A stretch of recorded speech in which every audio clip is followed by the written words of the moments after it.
Results of the Namibian elections are still rolling in after a badly handled and chaotic electoral process, glaringly marked by Zimbabwean-style logistical problems, ballot shortages, and allegations of irregularities and manipulation. Sanapita mashoko atirikuona kuti muNamibia yatova chaos. Namibia nyika izikanwa nerunyararo, ichizikanwa kuti vanoita transition of power iri very smooth, but panguva inoi nekuda kwokuti kwapinda kwezvake anonzi ZANU-PF zvadhakwa. Sanapita mashoko anodanyirwa panapa, go subscribe or like or turn the bell icon. Timina panapa the news ops vanobudangana nyasi onyara vachiti the ruling SWAPO leader and candidate Netumbo Nandi Ndaitwah, who is also vice president, is leading with 48%, while the main opposition Independent Patriots for Change Panduleni Itula is following with 30%.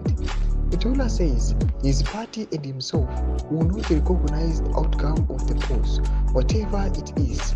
That is whether SWAPO and its leader win or his party and him do.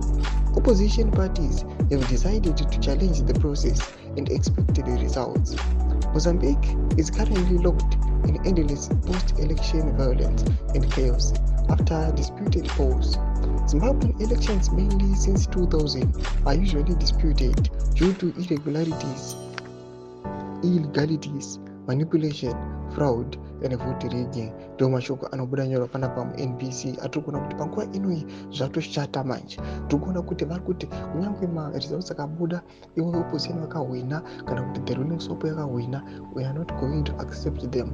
Influence yakaitiwa aiwa neZANU-PF inozikanwa kuti kubva 2000 vakomana vaingobika zvavo maresults avo hatisi kumagamuchira. Zvatakuona kuti they are now drawing maconclusion vachiti the same party yakanoinfluensa kuMozambique wona zvava kuMozambique vari kutoona kuti munyika mavo zvakuda kutotangawo. Tudze mafungiro enyu muri kudeva pamusoro pechiitiko ichi. Penda comment section medu, musaona subscribe or like, turn on the bell icon.